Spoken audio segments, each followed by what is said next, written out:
Avant de commencer, prends quelques secondes pour t'abonner, liker la vidéo, laisser un commentaire et partager autour de toi.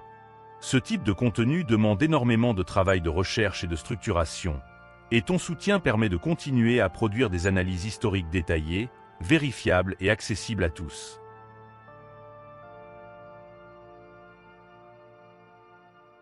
Le parcours de Napoléon Bonaparte ne peut pas être compris sans replacer son ascension dans le contexte précis de la fin du XVIIIe siècle, notamment les bouleversements provoqués par la Révolution française déclenchée en 1789. Avant même d'accéder au pouvoir, Napoléon se forme dans des écoles militaires françaises, notamment à Brienne entre 1779 et 1784, puis à l'école militaire de Paris qu'il intègre en 1784 pour en sortir officier d'artillerie en 1785. Ce détail est fondamental car son approche scientifique de l'artillerie va influencer toute sa manière de faire la guerre, en privilégiant la mobilité, la concentration de feu et la rapidité d'exécution. À cette époque, l'armée française est encore largement dominée par des officiers issus de la noblesse, mais les événements révolutionnaires vont progressivement ouvrir les promotions aux talents issus de milieux plus modestes. Entre 1789 et 1792, la France entre dans une phase de guerre contre les monarchies européennes, notamment l'Autriche et la Prusse, ce qui crée un besoin urgent de commandants compétents. C'est dans ce contexte que Napoléon commence à se distinguer, notamment par ses écrits politiques et militaires, où il défend des positions jacobines modérées. Il est important de noter que ses premières prises de position ne sont pas celles d'un futur empereur, mais plutôt celles d'un officier opportuniste cherchant à s'insérer dans un système en mutation. Le siège de Toulon en 1793 constitue un tournant majeur, car il propose un plan d'attaque basé sur la prise de position stratégique permettant de contrôler le port, ce qui conduit à la victoire des forces républicaines en décembre 1793. Suite à cette victoire, il est promu général de brigade à seulement 24 ans, ce qui est exceptionnel mais rendu possible par le contexte révolutionnaire. Cette promotion rapide marque le début d'une carrière où la compétence technique et la capacité d'initiative vont primer sur les structures traditionnelles de commandement. Il est également essentiel de souligner que cette période est instable politiquement, notamment avec la chute de Maximilien Robespierre en juillet 1794, événement connu sous le nom de Thermidorian Réaction, qui entraîne une recomposition du pouvoir en France. Napoléon, temporairement mis à l'écart en raison de ses liens avec les Jacobins, parvient néanmoins à rebondir grâce à ses compétences militaires reconnues. Ce passage montre déjà une constante dans sa carrière. Une capacité à survivre politiquement dans des environnements extrêmement instables. La campagne d'Italie entre 1796 et 1797 représente l'un des premiers exemples concrets de la manière dont Napoléon transforme la guerre en Europe, non seulement sur le plan tactique mais aussi stratégique. Nommé commandant de l'armée d'Italie en mars 1796 par le Directoire, il prend la tête d'une armée mal équipée, mal payée et démoralisée, mais il parvient à la transformer en une force offensive efficace en quelques semaines. Dès avril 1796, il remporte une série de victoires contre les forces autrichiennes et piémontaises, notamment lors des batailles de Montenotte, Milzimo et Dego, qui lui permettent de séparer les armées ennemies et de les battre successivement. Cette stratégie de division des forces adverses devient une caractéristique majeure de son style militaire. Le 10 mai 1796, il remporte la bataille de Lodi, qui renforce sa réputation auprès de ses soldats et contribue à construire son image de chef charismatique.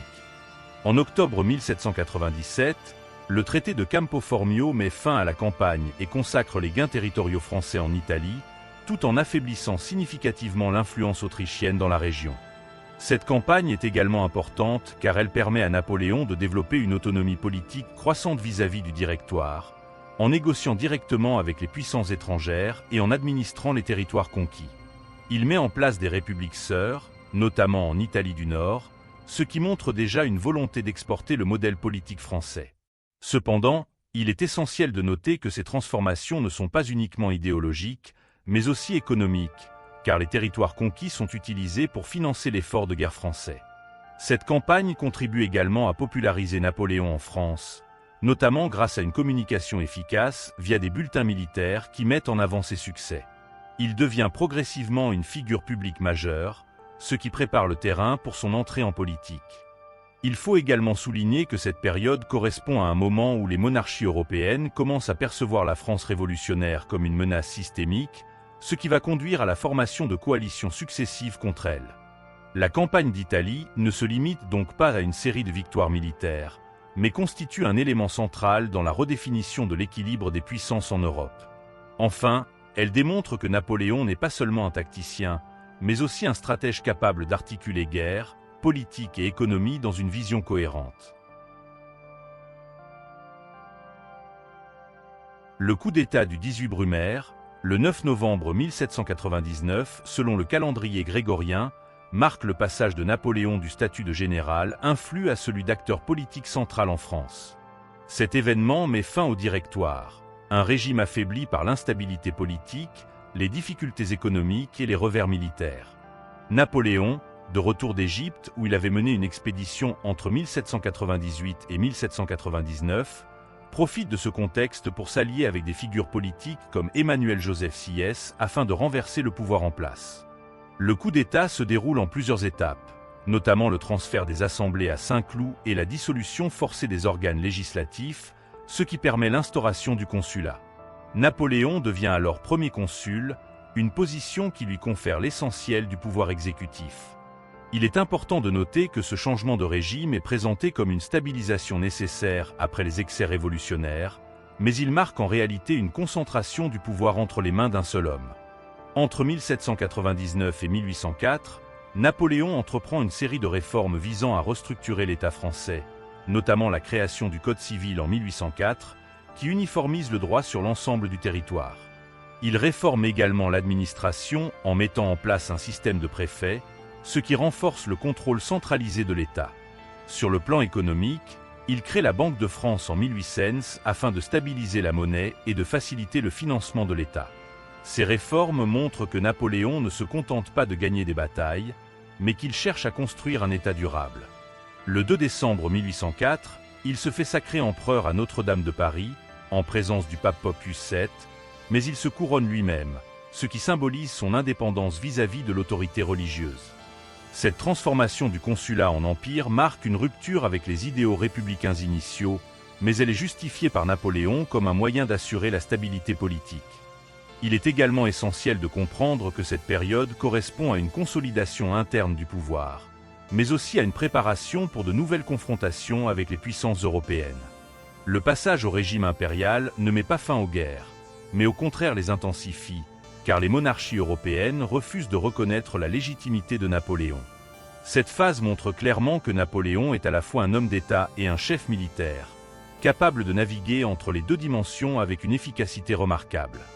Enfin, elle souligne que son pouvoir repose à la fois sur la force militaire, la légitimité politique et une capacité à produire des réformes structurantes.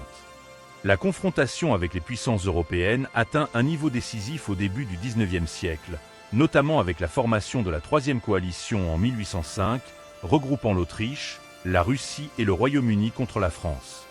Cette coalition se forme en réaction à l'expansion territoriale de Napoléon et à la transformation de la République française en empire. La campagne de 1805 est particulièrement importante car elle illustre la capacité de Napoléon à mener des opérations militaires complexes à grande échelle. Après avoir concentré ses forces sur la Manche dans l'éventualité d'une invasion de l'Angleterre, il redirigeait rapidement son armée vers l'Europe centrale face à la menace autrichienne. Cette manœuvre stratégique, réalisée en quelques semaines, surprend ses adversaires et lui permet d'encercler l'armée autrichienne à Ulm en octobre 1805, ce qui conduit à la capitulation de plusieurs dizaines de milliers de soldats sans bataille majeure. Le 2 décembre 1805, il remporte la bataille d'Austerlitz contre les armées russes et autrichiennes, un affrontement souvent considéré comme l'un des plus grands succès tactiques de l'histoire militaire. Lors de cette bataille, il utilise une feinte en affaiblissant volontairement son flanc droit pour inciter les Alliés à attaquer, avant de lancer une contre-offensive décisive au centre. Cette victoire entraîne la signature du traité de Presbourg en décembre 1805, qui met fin à la guerre avec l'Autriche et renforce la position de la France en Europe. Il est important de noter que cette période marque le sommet de la puissance napoléonienne, avec une domination militaire quasi incontestée sur le continent européen. Cependant, cette domination repose sur une série de campagnes militaires coûteuses et sur une mobilisation constante des ressources humaines et économiques. Le Royaume-Uni reste un adversaire majeur, notamment en raison de sa supériorité navale, confirmée par la bataille de Trafalgar en octobre 1805, où la flotte française et espagnole est battue par les Britanniques. Cette défaite navale empêche toute tentative d'invasion de l'Angleterre et oblige Napoléon à se concentrer sur le continent. La mise en place du blocus continental à partir de 1806 vise à affaiblir l'économie britannique en interdisant le commerce avec elle, mais cette politique a des conséquences économiques importantes pour les pays européens, y compris ceux sous contrôle français.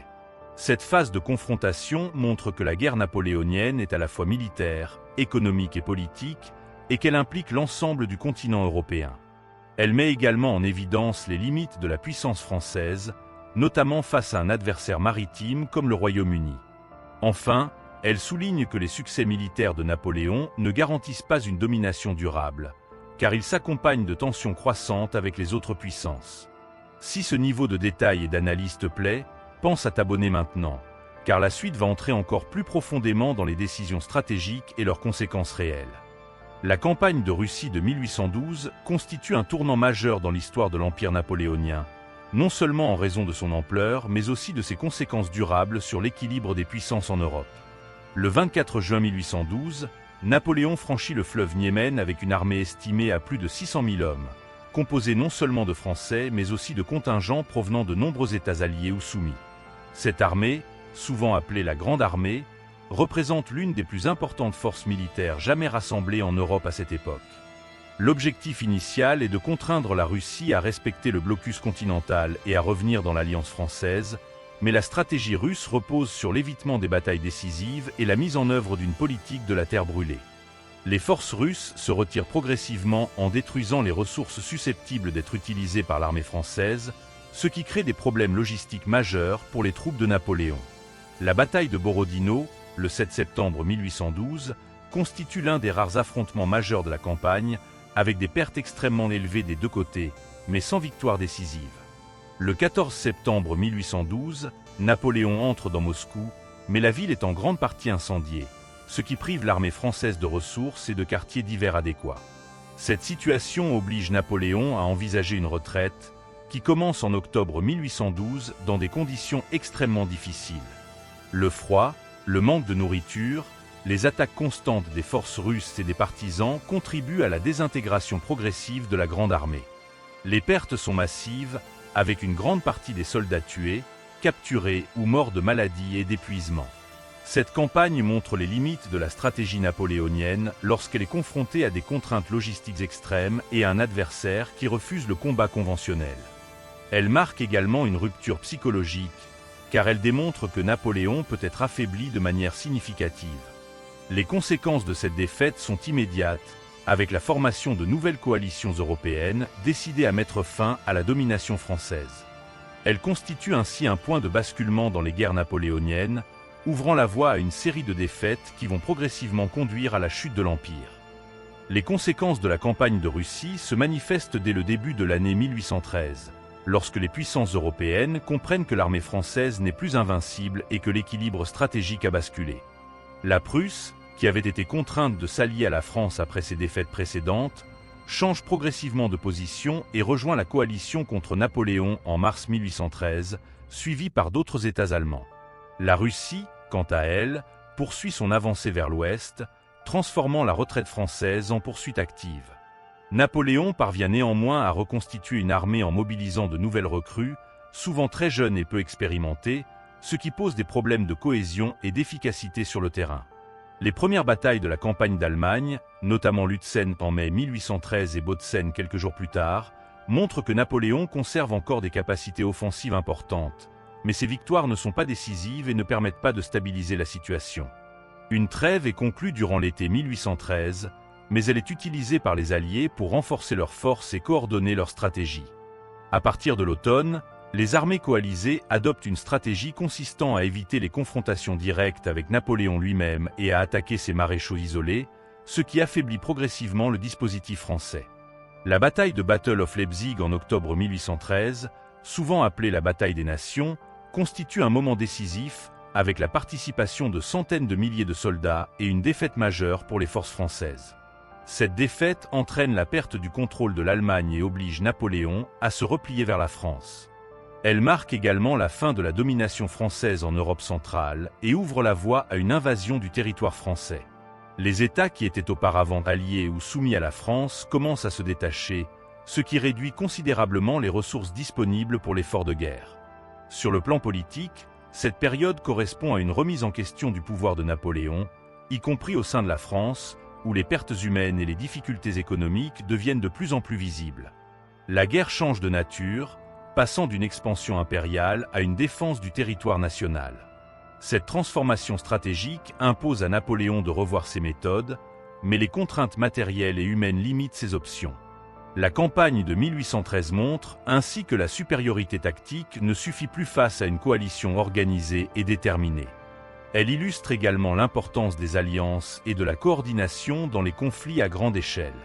Enfin, elle prépare directement les événements de l'année suivante, où la guerre va se dérouler sur le sol français lui-même. Au début de l'année 1814, la situation militaire de la France est critique, avec plusieurs armées coalisées pénétrant sur le territoire depuis différentes directions, notamment par le nord-est et le sud-est. Napoléon tente de compenser l'infériorité numérique de ses forces par une série de manœuvres rapides et de victoires locales, connues sous le nom de campagne de France. Entre janvier et mars 1814, il remporte plusieurs succès tactiques, notamment lors des batailles de Brienne, La Rothière, Champaubert, Montmirail et Montereau, qui montrent qu'il conserve une capacité remarquable à exploiter les erreurs de ses adversaires. Cependant, ces victoires restent limitées dans leur impact stratégique, car les armées coalisées continuent d'avancer et bénéficient de renforts constants. La pression sur Paris s'intensifie et les autorités politiques commencent à envisager des solutions alternatives pour mettre fin au conflit. Le 31 mars 1814, les troupes alliées entrent dans Paris, ce qui constitue un choc majeur pour le régime impérial. Le Sénat, sous l'influence de figures politiques hostiles à Napoléon, prononce sa déchéance et met en place un gouvernement provisoire. Le 6 avril 1814, Napoléon abdique en faveur de son fils, mais cette tentative de maintenir une continuité dynastique est rejetée par les Alliés, qui imposent une abdication sans condition. Il est alors exilé sur l'île d'Elbe, située en Méditerranée, où il conserve un titre impérial symbolique et une petite garde. Cette période d'exil est courte mais importante, car elle permet à Napoléon de réfléchir à sa situation et de préparer un éventuel retour. Pendant ce temps, la monarchie est restaurée en France avec le retour de Louis XVIII, mais ce nouveau régime doit faire face à des difficultés politiques et sociales importantes. Les réformes napoléoniennes ont profondément transformé la société française, et leur remise en cause suscite des tensions. De plus, une partie de l'armée et de la population reste attachée à Napoléon, ce qui crée un climat d'instabilité. Les puissances européennes, réunies lors du Congrès de Vienne, cherchent à redéfinir les frontières et l'équilibre politique du continent, mais leurs discussions sont encore en cours lorsque Napoléon décide d'agir. Cette phase montre que la chute de Napoléon n'est pas seulement le résultat de défaites militaires, mais aussi de dynamiques politiques internes et internationales. Elle met en évidence la fragilité des régimes en période de transition et l'importance des perceptions dans la légitimité du pouvoir. Enfin, elle prépare le terrain pour un événement exceptionnel dans l'histoire européenne: le retour de Napoléon au pouvoir après son exil. Le retour de Napoléon en France en 1815, souvent désigné comme l'épisode des 100 jours, constitue un événement unique qui illustre à la fois sa capacité d'initiative et les limites du système politique mis en place après sa première abdication. Le 26 février 1815, il quitte l'île d'Elbe avec une petite force et débarque le 1er mars sur les côtes françaises, près de Golfe-Juan. Au lieu de marcher directement vers Paris par les routes principales, il choisit un itinéraire à travers les Alpes, ce qui lui permet d'éviter les zones les plus contrôlées par les forces royalistes. À mesure qu'il avance, les troupes envoyées pour l'arrêter se rallient progressivement à lui, ce qui montre l'attachement persistant d'une partie de l'armée à sa personne. Le 20 mars 1815, il entre à Paris sans affrontement majeur, tandis que Louis XVIII quitte la capitale. Ce retour rapide au pouvoir met en évidence les faiblesses du régime restauré et la capacité de Napoléon à mobiliser des soutiens en peu de temps. Cependant, les puissances européennes réagissent immédiatement en déclarant Napoléon hors la loi et en formant une nouvelle coalition pour mettre fin définitivement à son règne. Napoléon tente alors de réorganiser l'État et l'armée en urgence, tout en cherchant à adopter une posture plus modérée sur le plan politique afin de rallier un soutien plus large. Il engage également des réformes institutionnelles, notamment avec l'acte additionnel aux constitutions de l'Empire, qui introduit certains éléments libéraux.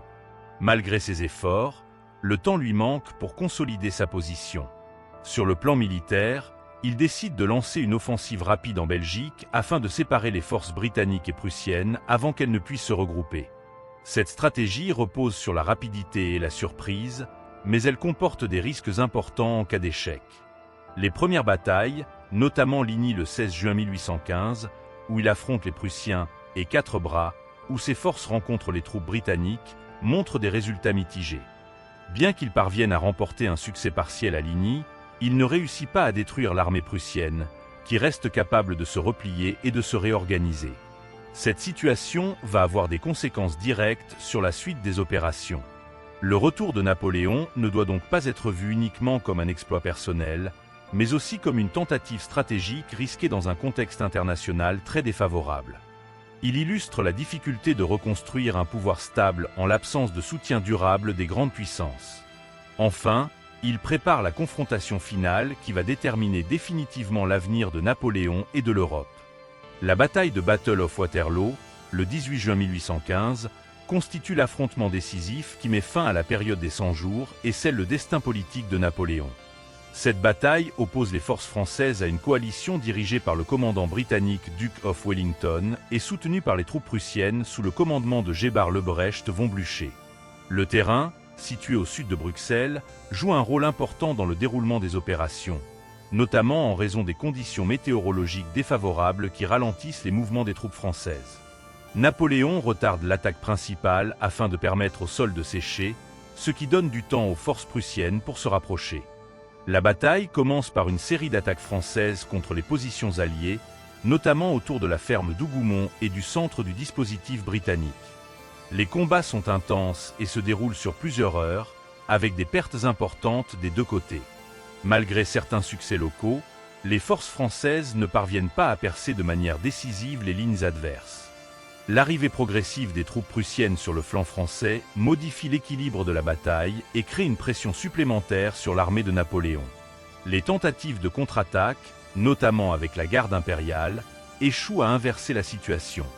En fin de journée, la désorganisation des forces françaises devient évidente et la retraite se transforme rapidement en déroute. Cette défaite met fin à toute possibilité pour Napoléon de maintenir son pouvoir.